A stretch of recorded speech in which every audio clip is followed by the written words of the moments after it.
I still remember the day Rebecca Morrison's verdict was read. The courtroom in downtown Chicago fell silent as Judge Patricia Caldwell adjusted her glasses and looked down at the trembling woman in the orange prison uniform.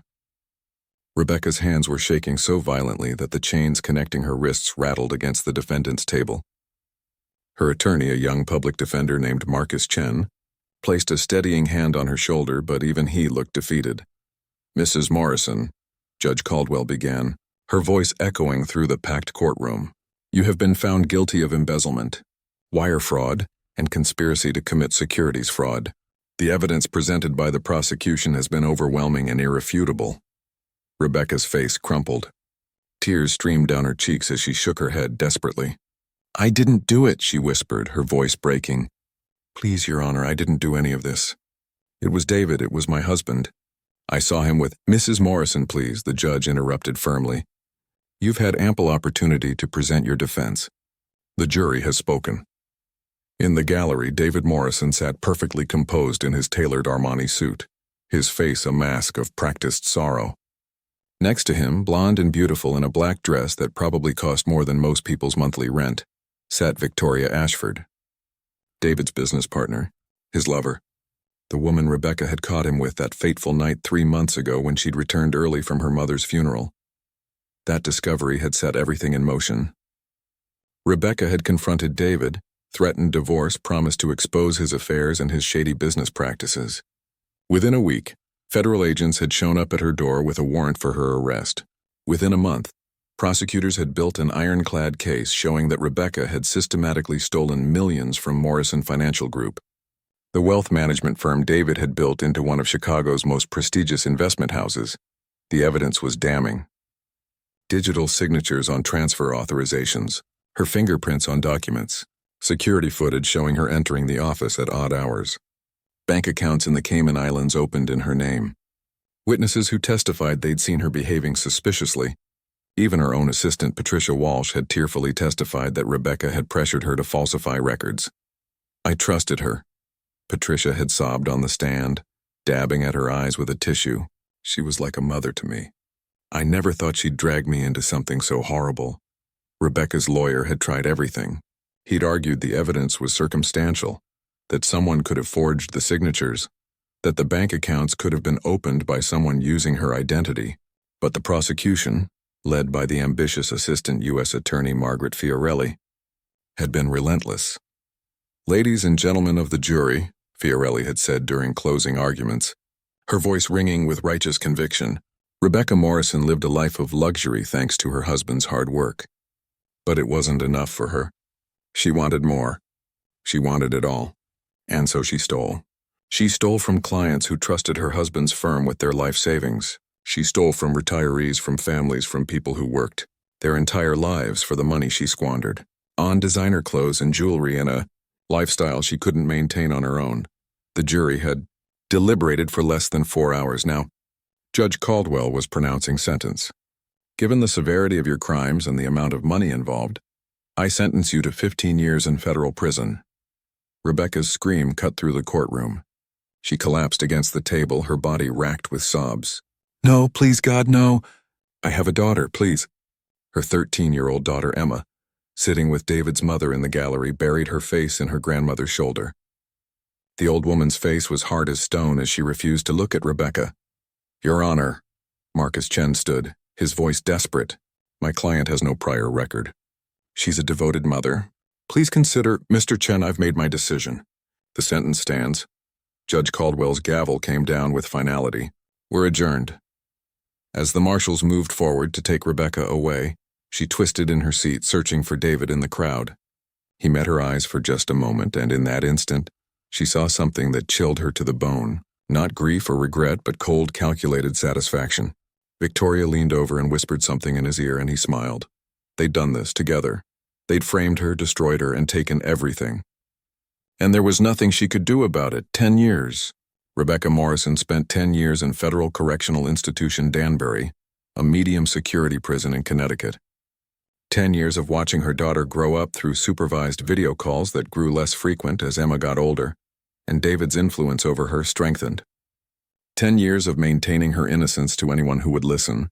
which eventually became no one. Prison changed Rebecca. The soft, trusting woman who had believed in the goodness of people hardened into someone else entirely. She spent her time in the law library, studying every case she could find about evidence tampering and wrongful conviction. She worked in the prison's computer lab, teaching herself advanced technology skills. She befriended a woman named Diane Russo, a former forensic accountant serving time for her own crimes, who taught Rebecca everything she knew about following money trails and uncovering hidden assets. "If you ever get out," Diane told her during one of their late-night conversations in their cell, "and you still think you're innocent, you need to become someone they didn't plan for. Someone smarter than them, someone patient." Rebecca took those words to heart. The break came unexpectedly in her 10th year of incarceration. A new federal investigation into a different investment fraud case had uncovered something interesting, a pattern of digital manipulation that matched the evidence used to convict Rebecca. An FBI agent named Sarah Michaels, young and dogged in her pursuit of truth, noticed the similarities and started digging deeper. What she found was extraordinary. The same sophisticated software had been used to create false digital signatures in both cases. The same offshore company had been used to create the fake bank accounts. And in both cases, the accused had been married to wealthy men who stood to benefit from their spouses' convictions. Agent Michaels brought her findings to the U.S. Attorney's Office. After months of investigation, they discovered the truth. A company called Secure Trace Solutions, ostensibly a cybersecurity firm, had been selling services to wealthy individuals who wanted to frame their spouses for financial crimes. David Morrison had paid them $2 million to construct the evidence against Rebecca. The real architects of the fraud at Morrison Financial Group were David and Victoria. They'd been embezzling money for years, channeling it through a complex network of shell companies. When Rebecca discovered David's affair and threatened to audit the firm's books during the divorce, he'd decided to eliminate the threat permanently. The case was explosive. Rebecca's conviction was vacated, and she was released immediately. She walked out of prison on a cold November morning, 11 years after her arrest, to find a crowd of reporters waiting for her. "Mrs. Morrison, how do you feel about your release? What will you do now that you're free? Do you plan to sue your ex-husband?" Rebecca said nothing. She simply got into the car provided by her new attorney, Alexander Grant, one of the most prestigious criminal defense lawyers in the country, who had taken her case pro bono after learning about the miscarriage of justice. "We're going to destroy them," Alexander said calmly as they drove away from the prison, "legally, financially, and professionally. Are you ready for this fight?" Rebecca looked at her reflection in the car window.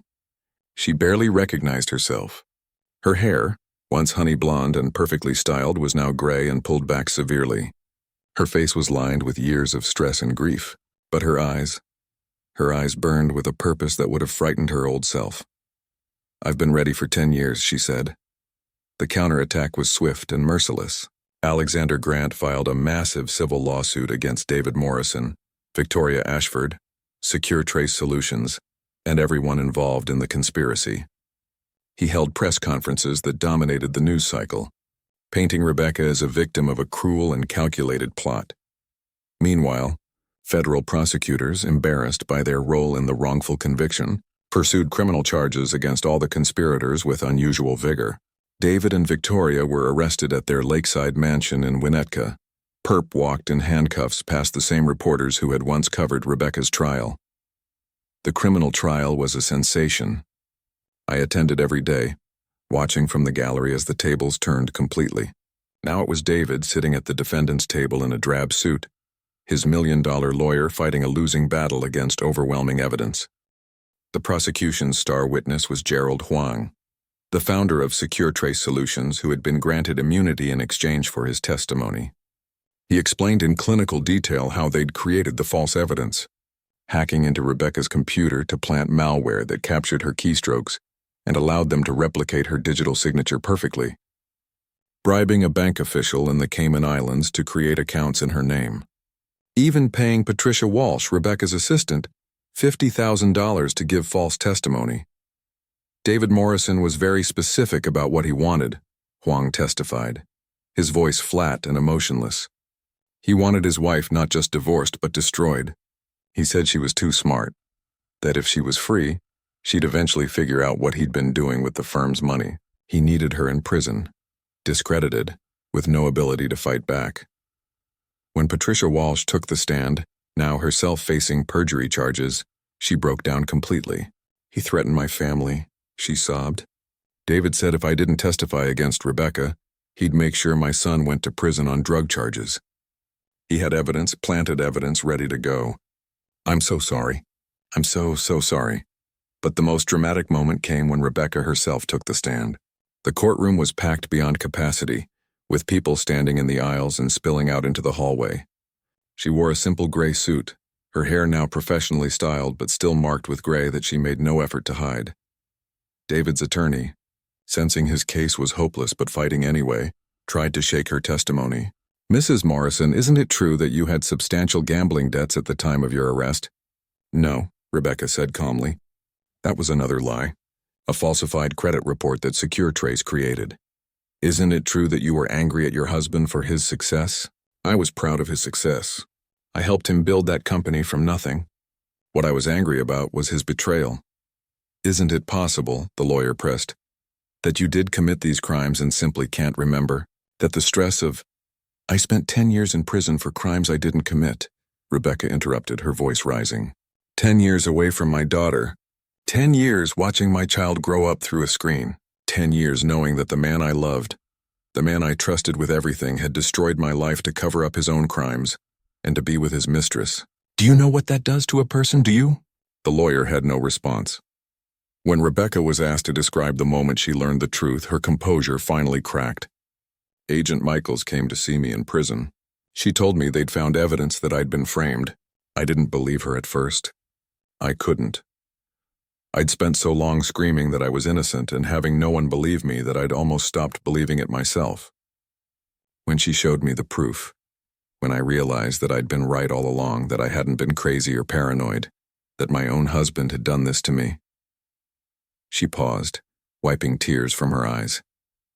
"I didn't know whether to laugh or cry, so I did both." The jury deliberated for 2 days this time. When they returned, their verdict was unanimous on all counts for both David and Victoria. Conspiracy, fraud, obstruction of justice, and a host of other charges. Judge Caldwell, the same judge who had sentenced Rebecca 11 years earlier, presided over the sentencing. She looked older now, her face more lined with the weight of difficult decisions. When David stood to hear his sentence, his composure finally broke. "Your Honor, please," he said, his voice shaking. "I made terrible mistakes, but I'm not a monster. I have a daughter who needs me. Please show mercy." Judge Caldwell's expression was ice. "Mr. Morrison, you systematically destroyed an innocent woman's life. You stole 11 years from her, years she can never get back. You traumatized your own daughter by turning her against her mother with lies. You perverted the justice system itself for your own selfish ends. I've presided over thousands of cases in my career, but I have rarely seen such calculated cruelty." She paused, looking down at her notes, then back at David. "I sentence you to 25 years in federal prison." David's knees buckled. He grabbed the edge of the table to keep from falling. Behind him, Victoria began to sob. "Ms. Ashford," the judge continued, turning to Victoria, "you were complicit in every aspect of this conspiracy. You helped plan it, execute it, and profit from it." "I sentence you to 20 years in federal prison." Victoria's scream echoed through the courtroom. "No, please. I'm pregnant." The judge's expression didn't change. "You should have considered that before committing these crimes. Marshals, remove the defendants." As David and Victoria were led away in handcuffs, David caught sight of Rebecca sitting in the gallery. She met his eyes with the same cold satisfaction he'd shown her 11 years ago, but she didn't smile. She simply watched as he was taken away, the same way he'd watched her. The civil trial was almost anticlimactic after the drama of the criminal proceedings.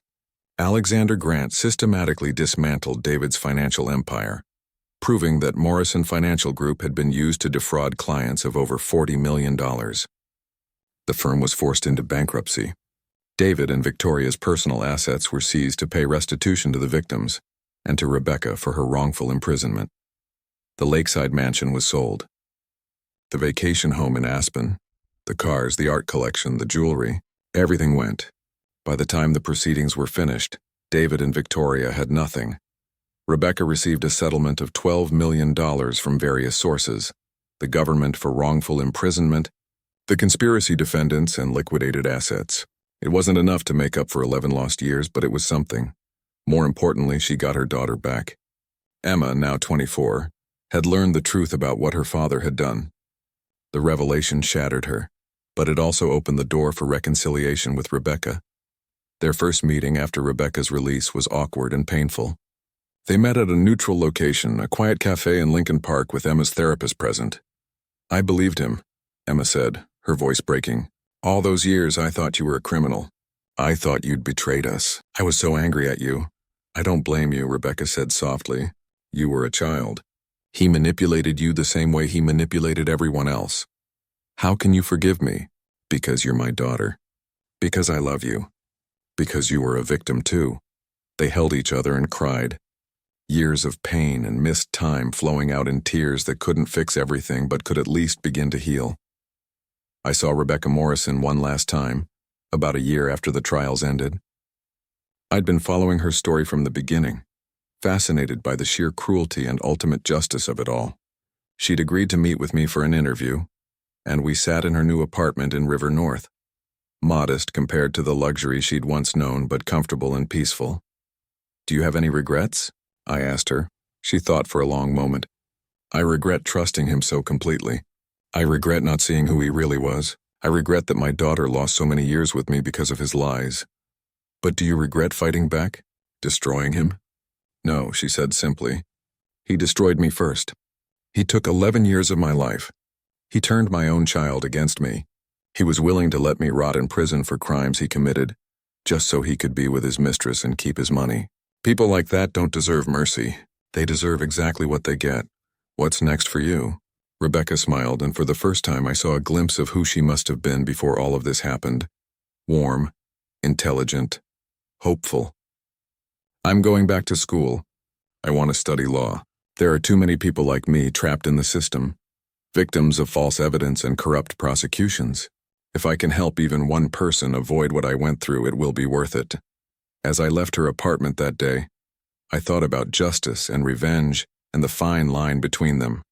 Rebecca Morrison had every right to be bitter, to be angry, to want nothing more than to watch her tormentors suffer. And she had gotten that satisfaction. But she'd also chosen to turn her pain into purpose, to use what had been done to her to help others. David Morrison and Victoria Ashford are still in prison. They'll be there for many years to come, aging in cells while the world moves on without them. Their empire is dust. Their reputation is destroyed. Their names are synonymous with betrayal and corruption. Rebecca Morrison is free, scarred, changed, marked forever by what was done to her, but free, building a new life, reconnecting with her daughter, finding purpose in the ashes of the old life that was burned away. Sometimes I think about that moment in the courtroom when David was led away in handcuffs and Rebecca watched with cold satisfaction. I think about the 11 years she spent in prison, innocent, watching her life disappear. I think about the cosmic scales of justice, so often unbalanced, finally tipping the right way, and I think some betrayals are so complete, so devastating, that the only adequate response is total destruction. Rebecca Morrison didn't just want revenge. She wanted justice. She wanted truth. She wanted the world to know what had been done to her. She got all three. And in getting them, she took everything from the people who had taken everything from her. They had made her a prisoner. She had returned the favor, and she had done it legally, methodically, and completely. In the end, the price of betrayal was paid in full, not by the victim, as David had planned, but by the perpetrators as justice demanded.